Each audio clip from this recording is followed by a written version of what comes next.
아멘. 이제 솔로몬의 기다림 이야기는요, 이제 거의 막바지에 다다랐습니다.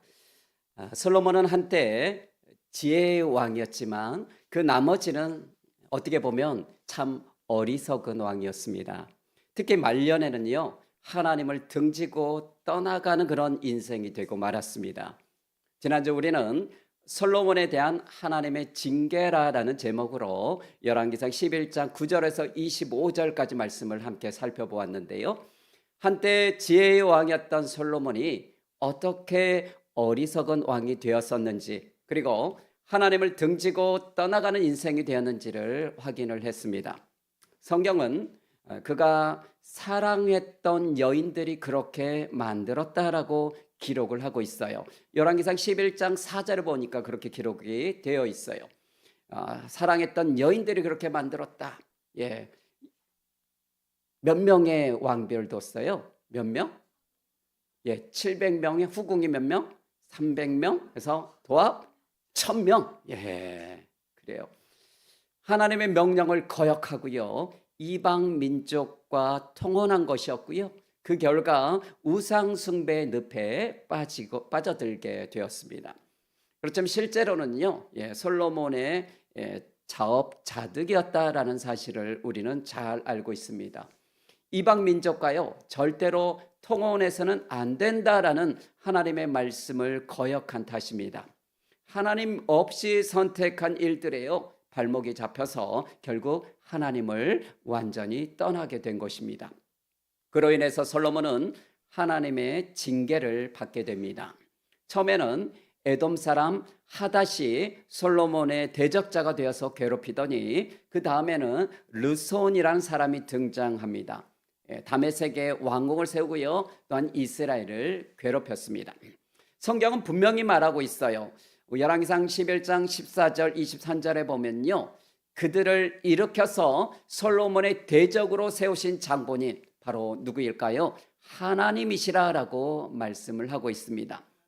솔로몬의 회개를 촉구하기 위해서요, 하나님께서 그들을 가시로 사용하신 것입니다. 가시로 사용했으면 깨닫고 회개를 해야 되죠. 만약 솔로몬이요, 그때 자신의 잘못을 깨닫고 하나님께로 돌아왔다면 이스라엘 역사는요, 완전히 달라졌을 것입니다. 하지만 솔로몬은요, 조금도 바뀌지 않았고요. 마침내 하나님은 이스라엘을 어떻게 할까요? 둘로 쪼개는 그런 엄청난 징계를 결심하게 되셨습니다. 오늘 우리가 함께 살펴볼 말씀은 그 징계의 구체적인 시작점입니다. 하나님께서 솔로몬을 징계하기 위한 도구로 선택하신 사람이 있어요. 그 사람이 누구일까요? 바로 여로보암입니다. 여로보암은요, 한때 솔로몬의 신하였지만 하나님의 부르심을 받아서요, 이스라엘 역사의 분기점에 서게 된 그러한 인물입니다. 이 이야기는 단순히 고대 역사의 한 장면이 아닙니다. 하나님께서요, 어떻게 보잘것없는 그런 사람을 들어 쓰시는지, 그리고 우리가 하나님의 경고와 기회를 어떻게 받아들여야 하는지를 보여주는 그러한 생생한 교훈입니다. 무엇보다도 하나님의 징계는 심판이 아니라 사랑의 또 다른 표현임을 우리는 깨닫게 될 것입니다. 솔로몬을 징계하기 위한 몽둥이로 하나님께서 사용하신 사람은요, 한때 솔로몬의 신하로 일했던 누구였다고요? 여로보암이었어요. 자, 우리 본문 다시 한번 26절 말씀 함께 읽어볼까요? 26절입니다. 시작. 솔로몬의 사나 느밧의 아들 여로보암이 또 한 손을 들어 왕을 대적하였으니 그는 에브라임 족속인 스레다 사람이요 그의 어머니의 이름은 스루아인이 과부더라. 성경은 여로보암을 소개할 때요, 매우 세밀하게 그의 배경을 지금 설명을 하고 있어요. 자, 그런데요, 모든 설명이 한 가지 사실을 가리키고 있어요. 바로 그가요, 세상적으로 볼 때는요, 전혀 주목받을 만한 그런 인물이 아니었다라는 것입니다. 첫째로 그는 어디 출신이에요? 스레다 사람이라고 그래요. 스레다라는 시골 마을 출신이었어요. 스레다는요, 성경에 거의 등장하지도 않는 아주 작은 마을이에요. 이스라엘 역사에서 뭐 중요한 인물도 없고요. 또한 중요한 사건도 없었던 곳입니다.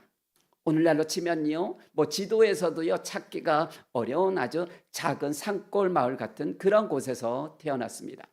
둘째로 그는 과부의 아들이었다. 어머니가 이름이 나오고요, 과부더라 이렇게 과부의 아들이었다 나옵니다. 어릴 때 아버지를 여의고요, 어머니 혼자서 손으로 키워진 그런 아들이었죠. 그 시대에 또 과부와 그 자녀들이요 얼마나 힘든 그런 삶을 살았을지를 충분히 짐작할 수가 있습니다. 사회적으로 보호막도 없었고요, 또 경제적으로도 뭐 어떤 기반도 없었고요, 그리고 정치적인 그런 영향력도 거의 없었던 그런 인물이에요. 세 번째는 그는 솔로몬의 종이었어요. 자, 우리말 성경에는 신하라고 번역돼 있잖아요. 번역돼 있지만 원어로 보면은 에베드라고 하는데요. 에베드는요 종이라라는 뜻입니다. 자유로운 신분이 아니라 주인을 섬겨야 하는 그러한 처지에 있던 종이었던 것입니다. 사람들은요 보통 화려한 배경과 뛰어난 그런 조건을 가진 사람에게요 큰 일이 일어날 것이라고 이렇게 기대를 하죠. 하지만 우리 하나님은 다르십니다. 하나님은요 종종 세상에서는 주목받지 못하는 그런 주목하지 않는 사람, 보잘것없다라고 여겨지는 그러한 사람을 택하셔서요 놀라운 일을 행하시는 것을 보게 됩니다. 우리가 잘 아는 다윗도 그러지 않았습니까? 다윗을 한번 생각해 보십시오. 다윗은요 들에서 양을 치던 막내 아들이었어요.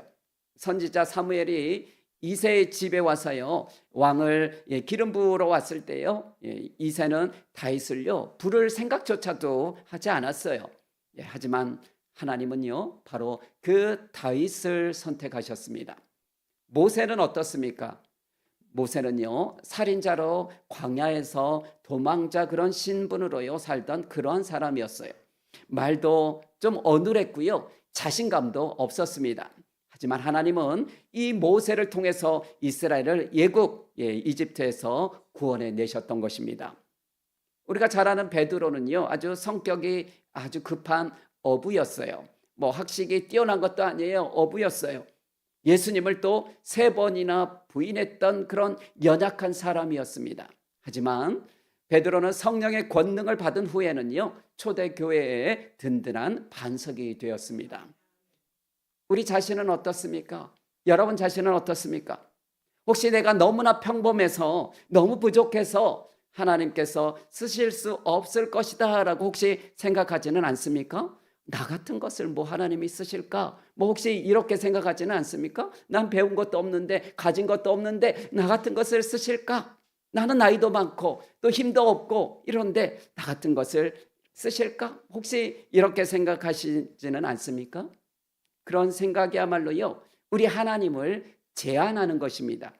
하나님은요 우리의 조건을 보시는 것이 아니라 우리의 뭐를 볼까요? 우리의 중심, 우리의 마음을 보십니다.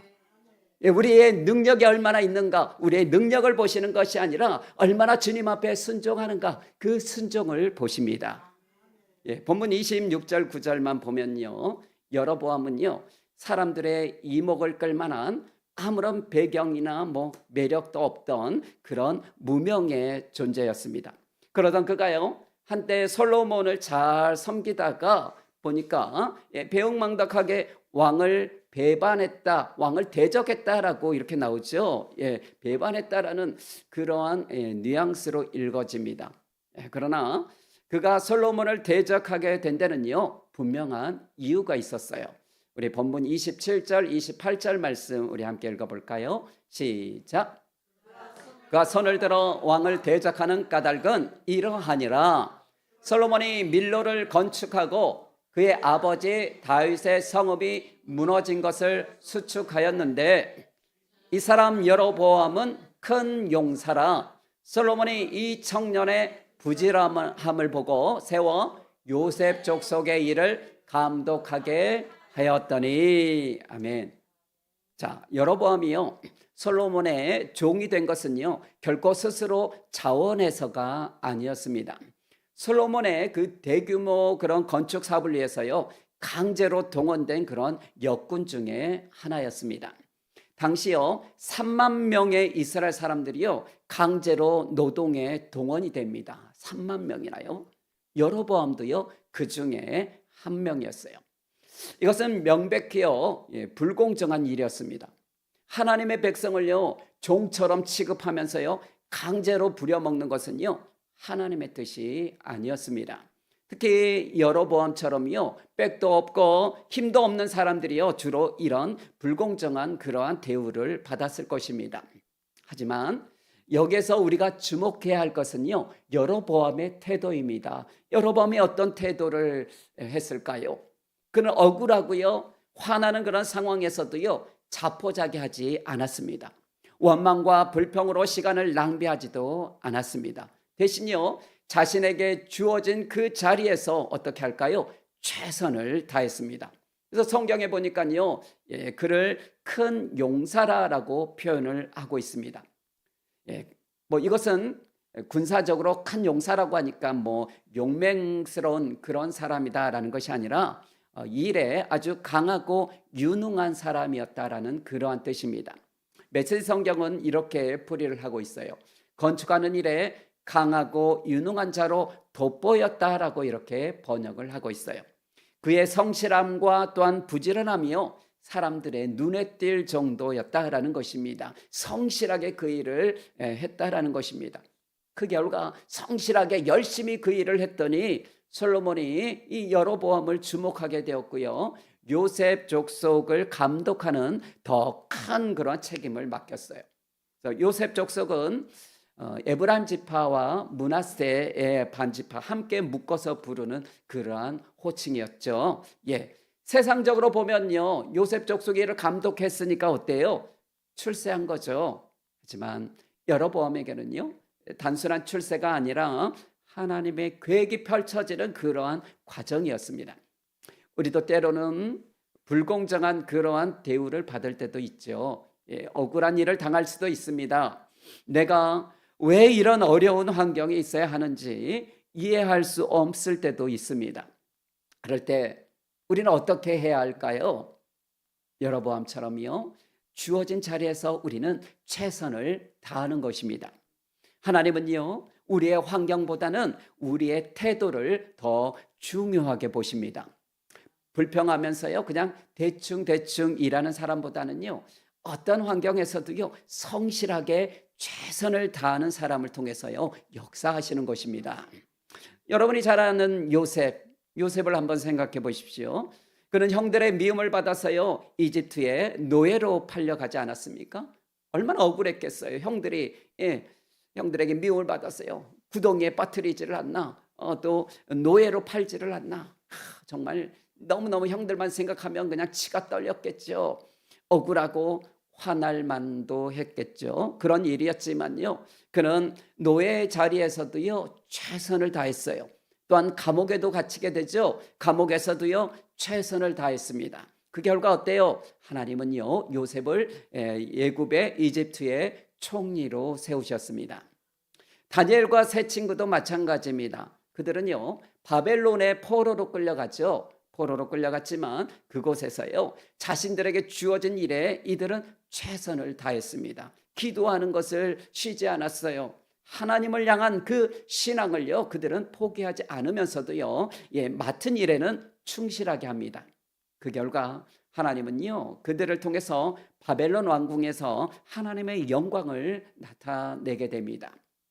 우리 본문 29절 31절에 보니까요 하나님의 때에 임하는 그런 놀라운 부르심을 보게 되는데요 우리 함께 읽어봅니다. 시작.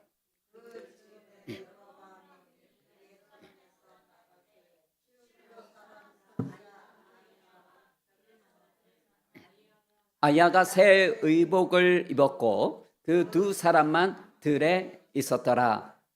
아야가 자기가 입은 새 옷을 잡아 12조각으로 찢고 여로보암에게 이르되 너는 10조각을 가지라. 이스라엘의 하나님 여호와의 말씀이 내가 이 나라를 솔로몬의 손에서 찢어 빼앗아 10지파를 내게 주고. 아멘. 자, 여러분의 삶에요, 결정적인 그런 순간이 찾아옵니다. 예루살렘에서 나서던 그런 평범한 어느 날, 예루살렘을 지나가던 실로 출신의 선지자 아이야를 만나게 됩니다. 이 만남은요, 결코 우연이 아니었습니다. 하나님께서 이 사람 두 사람의 만남을 계획하고 있었죠. 하나님께서 계획하신 그러한 만남이었습니다. 아야가 어디 출신으로 나와요? 실로 출신이라는 것도요, 의미가 있습니다.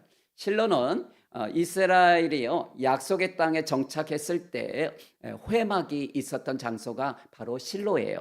네, 순수한 신앙의 그런 상징적인 장소가 실로였습니다. 솔로몬의 말년에요, 예루살렘 성전이요, 우상들로 오염되어 있던 그런 상황에서요, 실로 출신의 선지자의 아이야의 등장은 하나님의 본래 품으로 돌아가야 한다라는 그러한 강력한 메시지가 담겨 있는 것입니다. 아이야는요, 새 옷을 입고 나타나요. 새 옷을 입고 나타나는데요, 아마 새 옷도 하나님께서 준비시키셨을 것입니다. 그는 여로보암을 보자마자 어떻게 해요? 아무 말 없이요, 자신의 입고 있던 새 옷을 어때요? 12조각으로 이렇게 옷을 찢어서 나눕니다. 그리고 그 중에서 12조각 중에서 10조각을 여로보암에게 줍니다. 주면서요, 이렇게 말을 하죠. 하나님께서 이 나라를, 이 10나라를 솔로몬의 손에서 찢어 빼앗아서 10지파를 너에게 주겠다 하신다라고 이렇게 말을 합니다. 여로보암은 얼마나 그 말을 듣고요, 놀랐을까요? 자신이 속으로만 생각했던 그런 일들이요, 하나님께 다 알려져 있다라는 사실에 아마 어쩌면 놀랐을 것입니다. 그리고 자신같이 그렇게 보잘것없는 사람을요, 왕으로 지금 세우시겠다라는 그런 하나님의 계획에 한편으로는요, 두려웠을 것입니다. 하나님의 부르심은요, 우리가 예상하지 못한 순간에, 또한 예상하지 못한 그런 방식으로 찾아오기도 합니다.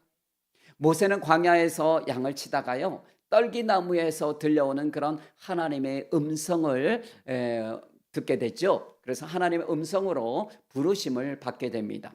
사무엘은 어린 나이에요, 밤중에 하나님의 음성을 들었어요. 바울은 다메섹으로 가는 길에서요, 누구를 만납니까? 부활하신 예수님을 만납니다. 우리도요, 언제 어떤 방식으로든요, 하나님의 부르심을 받을 수 있어요. 그것은 거창한 사역의 부르심일 수도 있고요, 일상에서의 작은 순종의 부르심일 수도 있습니다. 중요한 것은 그 부르심에 우리가 어떻게 반응하느냐입니다. 민감하게 반응하느냐, 그렇지 않느냐, 그냥 듣고 한 귀로 듣고 한 귀로 흘러버리느냐, 이런 차이가 있습니다. 자, 여로보암에게 주어진 것은요, 단순한 그런 왕의 자리 권력이 아니었습니다. 하나님은 이 왕의 자리 그냥 주는 게 아니라 분명한 조건을 제시합니다. 어떤 조건을 제시하냐면 우리 후반부에 37절 39절 말씀 우리 함께 읽어봅시다. 시작. 내가 너를 취하리니 너는 내 마음에 원하는 대로 다스려 이스라엘 위에 왕이 되되, 내가 만일 내가 명령한 모든 일에 순종하고 내 길로 행하며 내 눈에 합당한 일을 하며 내 종 다윗이 행한 같이 내 율례와 명령을 지키면, 내가 너와 함께 있어 내가 다윗을 위하여 세운 것 같이 너를 위하여 견고한 집을 세우고 이스라엘을 내게 주리라. 내가 이로 말미암아 다윗의 자손을 괴롭게 할 것이나 영원히 하지는 아니하리라 한지라. 아멘. 자, 이 말씀에서요, 우리는 하나님께서요, 이스라엘을 둘로 나누는 두 가지 이유를요, 확실하게 알려주고 있습니다. 우리는 두 가지 이유를 확인해 볼 수 있는데요, 첫 번째 이유는 다윗의 자손을 괴롭게 하는 것입니다. 다윗의 자손은 다윗의 씨를 의미하는데요, 직접적으로 누구를 가리킬까요? 솔로몬을 가리키는 말입니다. 그러니까 솔로몬의 죄에 대해서 징계하시겠다라는 것입니다.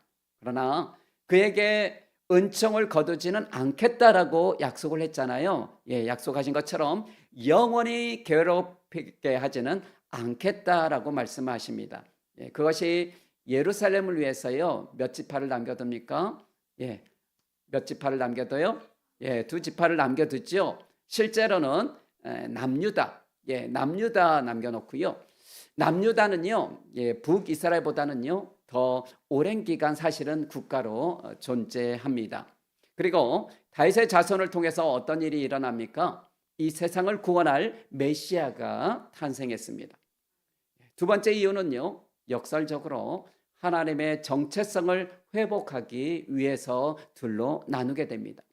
여로보암이 왕이 되어서 다스리는 북이스라엘이나 솔로몬의 후계자로 남유다에는 누가 왕이 되냐면 르호보암이 왕이 됩니다. 이래서 다스리는 그 남유다나 하나님께서 보실 때는 어때요? 모두 같은 하나님의 백성입니다. 지금 그들이 뭐 나누어지게 되더라도 언젠가는 다시 하나가 될 것입니다. 그렇게 하나님은 생각하셨죠. 물론 결과적으로 그들은요, 하나님의 기대에는요, 부응하지 못했습니다. 아이야를 통해서 선포된 그 하나님의 말씀은 이때만 해도요, 아직은요, 열린 그러한 미래였어요. 미래의 일이죠.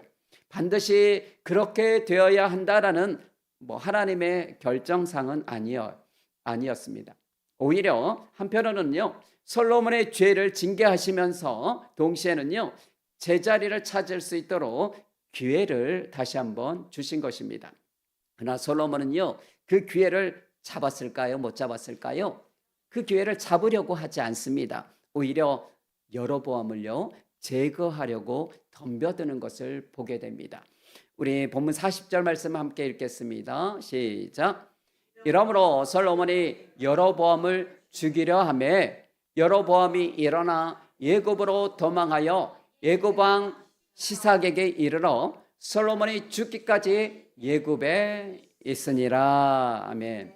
자, 하나님의 계획이 구체적으로 이렇게 드러났을 때요, 두 사람은 정반대의 반응을 보이고 있습니다. 솔로몬은 하나님의 뜻을 거스리면서요, 여로보암을 죽이려고 했고요. 또 여로보암은 어떻게 합니까? 목숨을 구하기 위해서 어디로? 예굽으로 피하게 됩니다. 자, 솔로몬의 반응은 정말 안타까운 일입니다. 그는 이미 하나님으로부터요, 경고를 받았습니다. 어떤 경고를 받습니까? 열왕기상 11장 11절에 보면 이런 경고를 받았죠. 내가 반드시 이 나라를 내게서 빼앗아 내 신하에게 주리라. 그 신하가 누구예요? 여로보암에게 주겠다라고 이렇게 경고를 받았어요. 예, 이제 그 경고가요, 현실이 되어가고 있음을 확인합니다. 이때 그가 해야 할 일은 무엇이었을까요? 그것을 이때구나.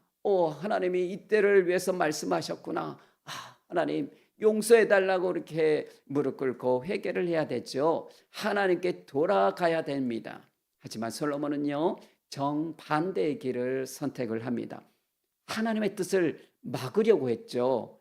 하나님께서 세우신 사람을요, 제거하려고 죽이려고 했어요. 이것은 하나님께 정면으로요, 대항하는 그러한 일입니다. 얼마나 또 어리석은 일입니까? 우리는 때로 솔로몬과 같은 그러한 실수를 할 수도 있어요. 하나님께서 우리의 잘못을 지적할 때도 있죠. 또한 우리의 변화를 요구할 때도 있을 것입니다. 순순히 그것을 받아들이지 못하고요, 저항할 때도 있을 것입니다. 하나님의 징계를 피하려고요, 온갖 그러한 방법을 동원하는 것이죠. 하지만 그것은요, 물에 거슬려 이렇게 헤엄치는 것과 같습니다. 하나님의 뜻을 거스른다라는 것은요, 결코 그 거스르는 인생이 성공할 수 있겠습니까? 잘 될까요? 오히려 더 큰 어려움을 자초할 뿐일 것입니다. 반면에 여로보암은 어떻게 보면요, 그의 반응은요, 바로 솔로몬 왕하고 대적하지 않고요, 어때요? 예굽으로 피하죠. 네. 그래서 솔로몬의 위협을 피해서 예굽으로 도망합니다. 이것이 비겁한 그러한 도피였을까요? 그렇지는 않은 것 같습니다. 이것은요, 하나님의 때를 기다릴 줄 아는 그러한 지혜로운 선택이었습니다. 하나님께서는요, 여로보암을 왕으로 세우시겠다라고 약속을 하셨지만 아직 그때가 되지 않았던 것입니다. 솔로몬이 죽기까지 기다려야 했습니다. 만약에 여로보암이 성급하게 만약에 행동하다가요, 목숨을 잃으면 어떻게 돼요? 하나님의 계획이요, 무너질 수도 있습니다. 여로보암은 이를 아주 지혜롭게 판단을 하고요, 때를 기다렸습니다. 우리에게도요, 기다림의 그러한 시간이 필요할 때가 있을 것입니다. 하나님의 약속을 우리가 받았다라고 해서요, 당장 모든 것이 이루어진 것은 아닙니다. 하나님의 때가 있습니다. 그때까지는요, 우리는 인내하면서 또한 준비할 수 있는 그러한 지혜가 필요합니다. 요셉도 꿈을 꾸었죠. 꿈을 꾸었지만 그것이 당장 바로 이루어졌나요? 이루어지지 않았어요. 많은 연단이 있었어요. 많은 참고 견뎌야 하는, 그렇지만 하나님이 늘 함께 하셨고 그 하나님을 붙잡았던 그러한 요셉이었습니다. 요셉은 꿈을 꿨지만 그것이 바로 이루어지지 않고요, 오랜 시간이 걸렸어요. 다윗도 기름 부음을 받았지만요, 실제로 바로 왕이 됐나요? 기름 부음을 받았다고 해서 바로 왕이 됐어요? 아니죠. 네, 실제로 왕이 되기까지는요, 많은 시간과 또한 시련이 있었습니다. 하지만 그 기다림의 시간은요, 결코 무의미하지 않았습니다. 헛된 시간이 아니었죠.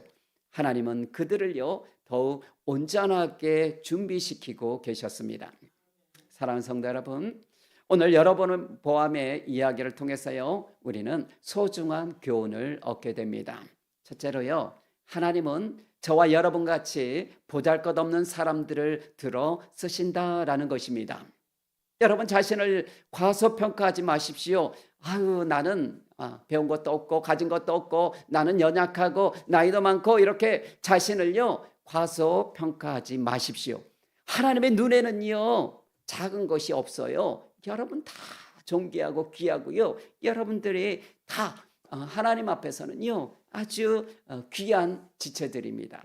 여러분의 배경이 화려하지 않다라고 해도요, 또한 조건이 좋지 않다라고 해도요, 여러분 낙심하지 마십시오. 하나님은요, 여러분들을 통해서 또한 놀라운 일들을 행하실 수 있을 것입니다. 둘째로, 어려운 환경에서도요, 최선을 다하는 것이 중요합니다. 혹시라도 내가 직장에서나 어디에서나 불공정한 그런 대우를 받는다라고 해서요, 또한 어려운 상황에 놓였다라고 해서요, 그냥 포기해 버리거나 그냥 대충 살아서는 안 될 것입니다. 여로보암처럼 주어진 자리에서요, 성실하게 최선을 다해 보십시오. 하나님은 그런 사람을 주목하십니다. 셋째로, 하나님의 부르심에 우리는 민감하게 반응을 해야 합니다.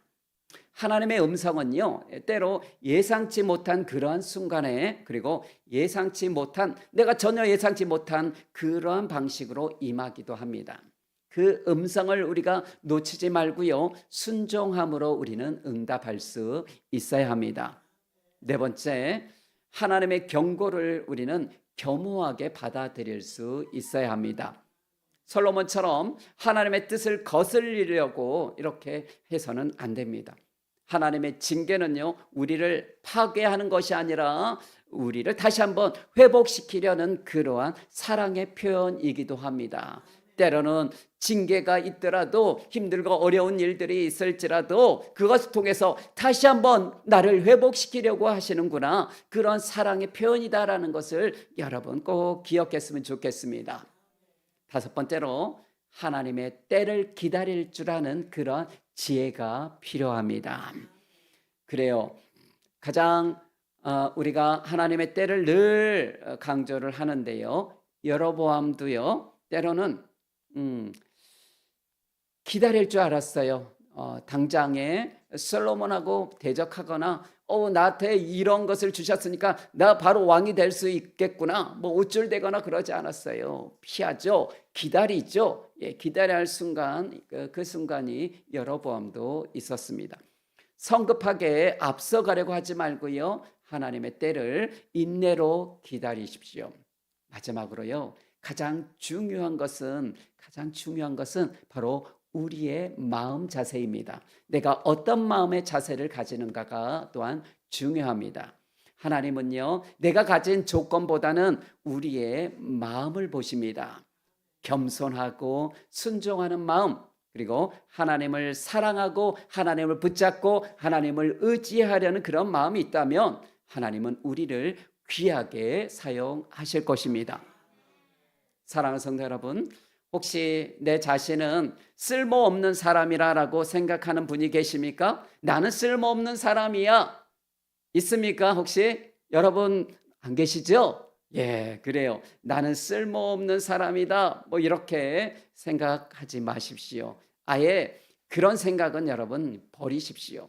하나님은요, 여러분 한 사람 한 사람을 너무나 소중하게 생각하시고 사랑하시고 또한 여러분들을 통한 놀라운 계획들을 가지고 계십니다. 여전히 그 계획들을 가지고 있어요. 혹시 지금 어려운 상황에서 포기하고 싶은 그런 마음이 드시는 분이 혹시 계십니까? 여로보암을 여러분 기억하시길 바랍니다.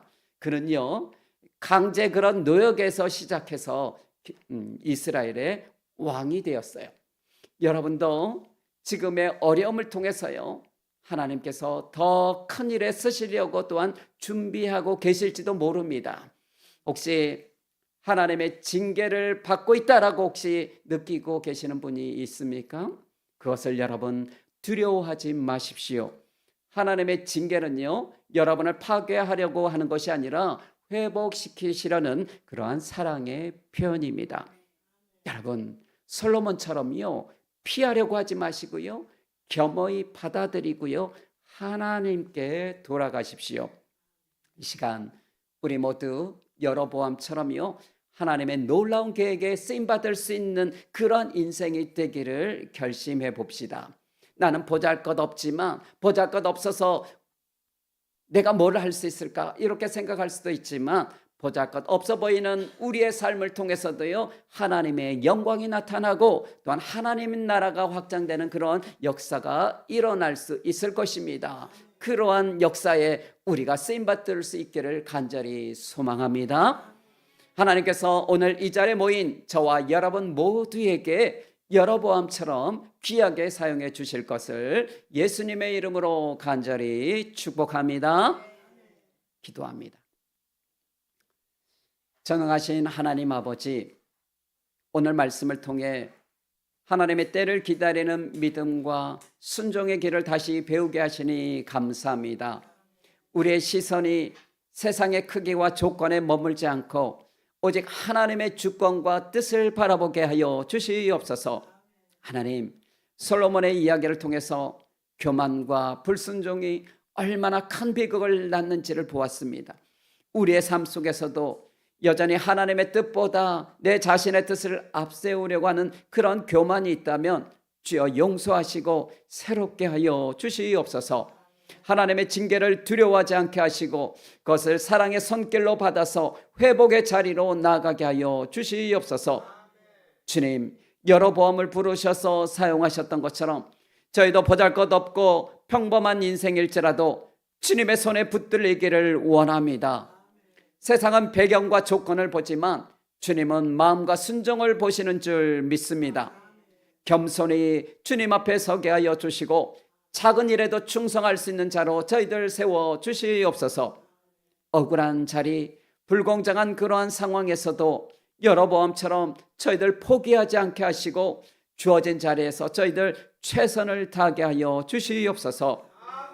사람 눈에 보이지 않을지라도 하나님이 보시고 기억하심을 저희들 믿게 하시고 성실함으로 주님의 계획에 동참하는 자들이 되게 하옵소서. 하나님, 우리의 마음이 주님의 부르심에 민감하게 하시고 아이야 선지자를 통해 말씀하셨던 하나님, 오늘도 우리의 삶 속에서 말씀하시는 그 주님의 음성을 듣게 하시고 즉시 순종으로 응답할 수 있는 그러한 믿음을 허락하여 주시옵소서. 또한 주님, 우리의 걸음을 재촉하고 싶은 그러한 유혹 앞에서도 하나님의 때를 기다릴 줄 아는 그러한 지혜를 저희들에게 허락하여 주시옵소서. 조급해하지 않게 하여 주옵소서. 성급하게 서두르지 않게 하여 주옵소서. 하나님의 때가 임할 때까지 때로는 인내로 견디게 하여 주시고 그 기다림을 통하여 믿음이 더욱 성숙하게 하여 주시옵소서. 주님, 하늘섬 한계를 통해서 이 시대에 여로보암과 같은 하나님의 일꾼들이 일어나게 하여 주시옵소서. 작은 신앙의 씨앗들이 주님의 나라와 의를 이루는 큰 열매로 자라게 하여 주시고, 또한 모든 성도들이 주님의 뜻과 때를 신뢰하며 믿음으로 또한 순종함으로 살아가는 모두가 되게 하여 주옵소서. 오늘 말씀처럼 하나님의 때를 신뢰하며 겸손과 충성으로 주님의 일에 모두가 쓰임받을 수 있는 교회와 성도들 되게 하여 주시옵소서. 예수 그리스도의 이름으로 간절히 기도드리옵나이다. 아멘.